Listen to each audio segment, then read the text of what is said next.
Hi, everyone. My name is Janine Guillermino, and I'm pleased to serve as your moderator today on behalf of Living Beyond Breast Cancer. Today, I'm welcoming Dr. Kristen Whitaker, an assistant professor at Fox Chase Cancer Center in the Department of Clinical Genetics and Hematology Oncology, to speak with us about bone metastasis. For Dr. Whitaker's full bio, please visit lbbc.org. Thank you so much for being with us today, Dr. Whitaker. You're very welcome. I'm happy to be here. Excellent. Well, why don't we start by talking a little bit about the definition of bone metastases? What is bone metastasis? Yeah, so when we say this term bone metastasis, what we're really referencing is breast cancer that has spread to the bone. It is true really in many types of cancer. Once cancer has spread to the bone, we refer to it as bone metastases. And how common is bone metastasis? Yeah, so bone mets in breast cancer patients are extremely common. At least half of patients with metastatic breast cancer will develop bone metastases. We know that it actually is the most common site of metastatic disease in women with breast cancer. And we know sometimes it can actually be the only site of metastatic disease in many women with breast cancer. And I think that's an important point because what we've learned over the years is that, women who have bone metastases only metastatic disease actually have better long-term outcomes from their metastatic breast cancer than, for example, a woman who also has liver metastases or lung metastases. And then the only other point I'll just, make about that, just because there are some differences when we think about the different types of breast cancers, these hormone receptor positive breast cancers, so those breast cancers that are driven by estrogen, they're more likely to have bone metastases develop than, for example, like an ER negative or a triple negative patient where we see metastases oftentimes not in the bone, but places like the liver or the lungs. Thanks for explaining that, Dr. Whitaker. So really very common, especially since hormone receptor positive disease is the most common type of metastatic breast cancer. So thanks for going over that with us. Talk a little bit about the goals of treatment for bone metastasis and also if they vary if you have multiple sites of bone mets versus a single site, the oligometastatic. Yeah. So when we think about, bone metastases, the goals of treatment, again, keeping in mind that once you have metastases, a really spread of breast cancer outside of the breast, whether it's localized only to the bones or localized to the bones and other sites like the liver and the lungs, for example, the goals are really going to be to control the cancer while maintaining your quality of life. Those are really the big goals for treatment of metastatic breast cancer. Specifically for women who have bone metastases, I would say they're kind of, the biggest goal is really to try to prevent what we call skeletal related events. So essentially, those are complications that can happen after you have breast cancer that spread to the bone. So in this case, we're talking specifically about bone metastases. And we know, we'll talk about it a little bit later too, but I think that, commonly we think of these skeletal related events as things like fractures, things like something we call spinal cord compression, which we can talk about later. But I think one of the other kind of big kind of goals of treatment is really to control pain. We know bone metastases can cause very significant, pain in patients. So that's one of the big goals too, to control pain and help maintain quality of life by doing these things.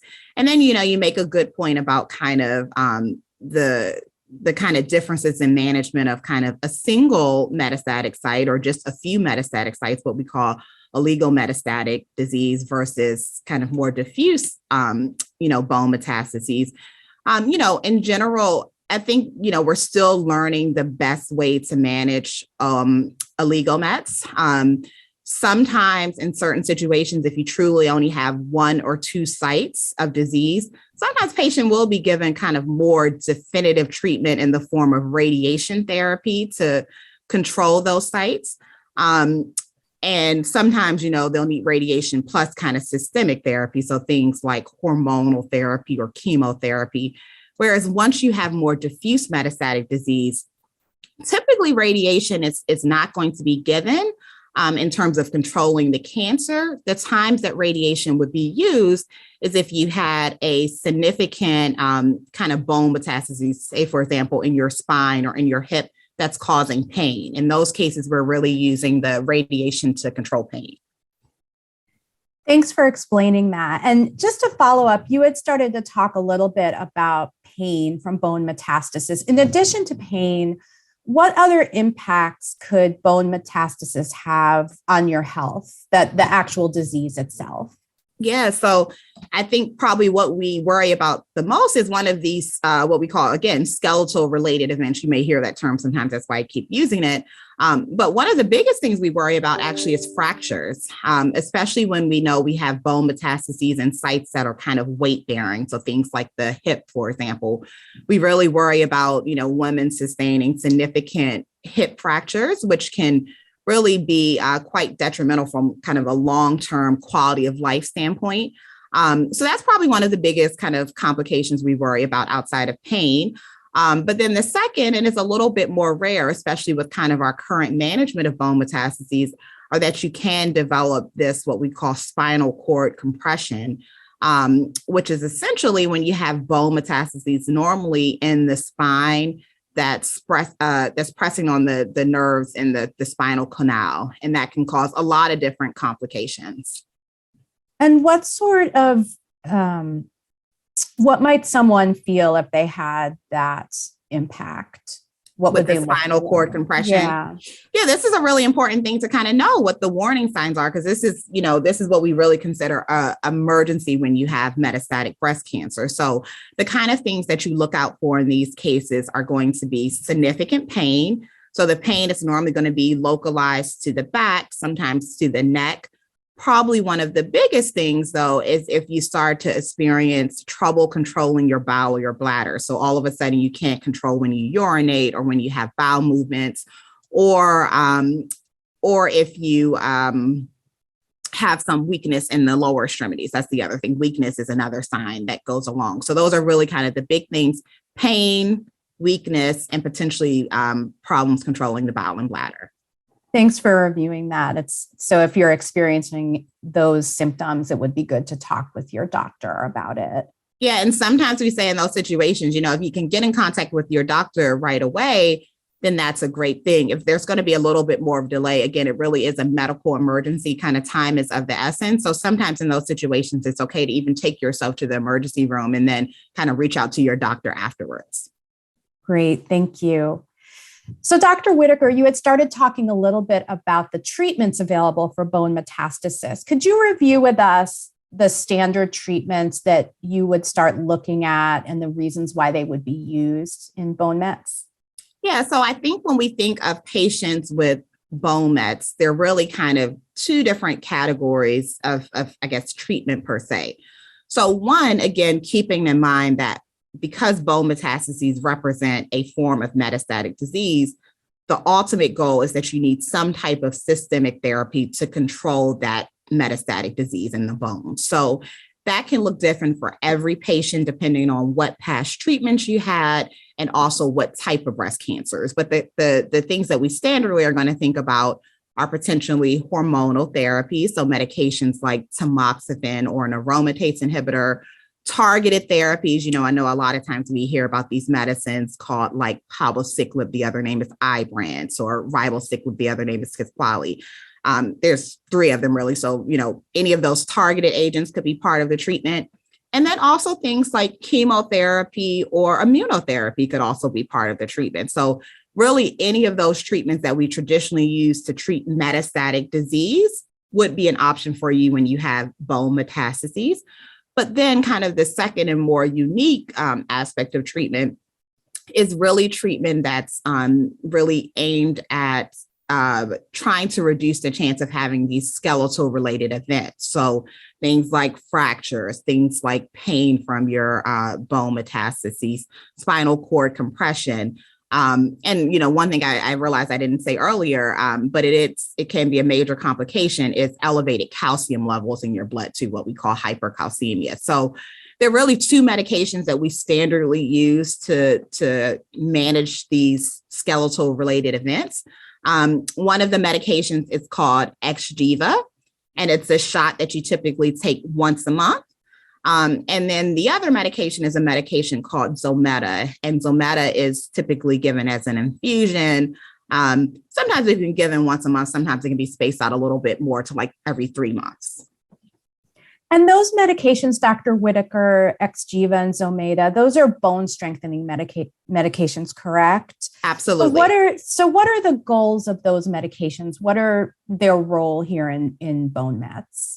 Yeah, so the biggest thing to remember with those medications really aren't necessarily being used to control the cancer's growth or to kind of make the cancer go away at the site. Remember, your standard systemic therapy, so things more like the hormonal therapies or chemotherapy, are what's really doing that. They really, again, are designed to prevent complications of bone metastases. So things like fractures, things like spinal cord compression, things like hypercalcemia or that elevated calcium in the blood. Those really are the big goals of those treatments. Great. So you've talked about the importance of systemic or full body treatment to treat the metastatic cancer to the bones. You've talked about the bone strengthening medications. And you also mentioned earlier the role of radiation therapy in treatment. Can you talk a little bit about how radiation is used in treating bone mets? Yeah. So, radiation can become a very, very important treatment in select patients with bone metastases. I think the biggest take home for radiation therapy is that when we're using radiation therapy in women with metastatic breast cancer, specifically in the bones, again, we aren't using it to treat the cancer itself. We're doing it to control the symptom of the cancer in the bone. So the biggest indication for radiation tends to be pain in the bone from a site of metastatic disease. So when we give the radiation, there are different ways that the radiation can be given. It tends to be a pretty short course, kind of somewhere between 1 and 5 days, depending on the site of metastatic disease. And, that's when we're typically using the radiation in these situations. Great. Thanks for explaining that. And just to follow up, you mentioned about the hypercalcemia. Can you explain the impact of that and how it would be treated if you developed it? Yeah. So, hypercalcemia, when patients really do develop elevated calcium levels, they don't feel well. So the kind of things you can see is kind of extreme fatigue, muscle aches and pains, nausea, vomiting, dehydration. So in general, it does make patients feel not great when their calcium levels go high. But, we know, and we actually don't see that very often in women who have a known diagnosis of metastatic cancer, because as oncologists, we're monitoring your blood levels routinely. But most patients who have bone metastases, unless they have, a contraindication to one of these bone strengthening medications, they're going to be receiving things like Xgeva or Zometa that really does a very good job of controlling the calcium. One of the big side effects of these medications is that it can actually cause your calcium level to lower. But in the case of metastatic breast cancer, where we actually worry about the levels going too high, this is actually kind of a positive side effect of the medications. Sure. And in addition to that side effect, are there other side effects that are specific to these medications or specific to any of the treatments that you've discussed about bone mets? Yeah, so I think there's one critically important side effect to know about when we think about medicines like Xgeva and Zometa, and that's really this side effect we call osteonecrosis of the jaw. So I guess the easiest way to think about it is essentially that you get this breakdown of the jawbone, and it's very rare, but it's a very serious complication when it does occur. So, before we start these medications, we generally are going to recommend that women have a full kind of dental evaluation and to make sure they don't have any kind of ongoing dental issues that need to be resolved before we start these medications. We know that kind of the biggest risk of developing this osteonecrosis of the jaw is typically when you need to have a tooth extracted. So normally we're going to say, okay, go see your dentist. If your dentist says you have a couple of teeth that need to be pulled, let's go ahead and do that. And then let's wait a couple of months before we start this medication to try to minimize that risk. But that's really kind of the biggest risk. I mean, overall, it really is, osteonecrosis of the jaw. Again, we talked about the fact that it can lower the calcium, but that tends to be helpful in many women with metastatic breast cancer. And then sometimes women, interestingly, even though we use it to treat bone mets, which can cause pain, some women will say they develop a little bit of kind of bone pain and muscle aches with this medication too, but it tends to be pretty transient, lasting a day or two and then resolving.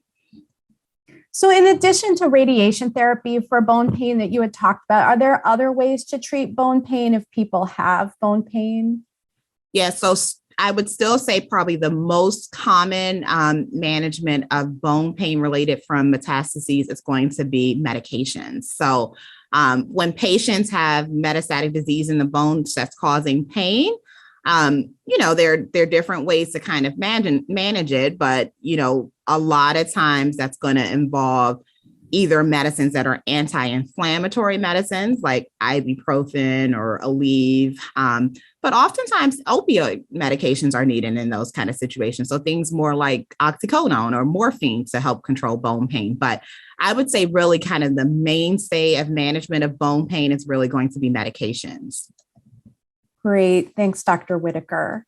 And I know some people are also interested in other ways to improve their quality of life when they have bone mets. So supportive therapies like exercise, physical therapy, relaxation techniques. What are some of the ways that, some other methods that you might use with the people that you see to help them relieve some of the symptoms and side effects they might experience either from the bone mets itself or the medications given for it? Yeah, I think probably the biggest thing that's helpful for so many aspects of kind of quality life, whether it be pain or fatigue, tends to be exercise. It's kind of counterintuitive because a lot of patients will say, oh, I'm in so much pain, I can't even imagine exercising. But, I will tell you, I've had tons of patients that have told me I couldn't imagine exercising, but once I actually started a routine kind of system of exercising, I actually did experience a significant improvement in, my pain, my fatigue related to treatments and my metastatic cancer. So I would say probably the best kind of step in terms of helping, the medications do its job is also to be physically active. And I always tell women, it doesn't have to be anything super strenuous. I mean, even if it's just kind of walking, 20 or 30 minutes every day, that can be very, very helpful. And are there professionals on the team that a patient should ask to speak with to get advice about exercise when they have bone mets? Because I know some people feel maybe a little hesitant to start exercise or to continue exercise that they may have been doing. Yeah, I would say every place, is a little bit different in that regard. I think sometimes patients, especially if they feel a little deconditioned from their breast cancer and they're having pain, sometimes we'll recommend things like physical therapists to work with them. Otherwise, I think, sometimes, working with a trained, personal trainer who actually has experience in working with, patients with various health conditions can be good. But I always say kind of starting slowly and kind of not overdoing it is a good first step. Great. Thank you. So as someone is experiencing bone metastasis throughout their treatment, are there times as a physician when you would really want them to get in touch with you immediately when they might be experiencing particular kinds of difficulties that you would want to know about? Yeah, so I think the biggest emergencies with patients that have bone metastases really are related to either the fracture risk or complications related to spinal cord compression. So I would say the biggest red flags where you say contact your oncologist or someone from your medical team right away is going to be if all of a sudden you have kind of this new onset weakness. You kind of wake up and you feel like, I can't really walk quite as well. And this is different than it was a couple of days ago. We really do consider that an emergency, kind of call your doctor right away. Or again, if you have any changes in your bowel or bladder patterns, those tend to be kind of the biggest things. And then I would say pain, not to underestimate that. If you really are home and you're like, all of a sudden, I just have unbearable pain where it was previously pretty well controlled, that also is something you should talk to your medical team about right away. Excellent. Thank you. Well, we've covered a lot, Dr. Whitaker. In closing, when you're meeting with someone who has bone metastasis, what is the one big message you want them to walk away with after you've talked with them? Yeah, I mean, I think the biggest take home is, I always try to provide my patients with hope and kind of a positive outlook when you approach your treatment. And I think when we have patients that have bone metastases, we really can provide that hope because we have medications that we know work very well in patients who have bone metastases in terms of controlling the cancer. But we also have excellent medications in Xgeva and Zometa to control the complications specifically related to having bone metastases. So I would always just say, we have good treatments, but stay in contact with your treating teams to make sure, we know what's going on and when we need to kind of modify things for potential complications. Great. Thank you so much. Is there anything you want to add before we wrap up? No, I mean, I think those are really kind of the big things. I mean, I think we covered kind of the major things, and I do think it's a really important topic, and I'm glad that we had the opportunity to chat about this today. Great. Thank you so much, Dr. Whitaker, for sharing your expertise and for being with us today. For more information about bone metastasis and managing symptoms and side effects, please visit lbbc.org/mets, and you can access more information there. Thanks, everyone.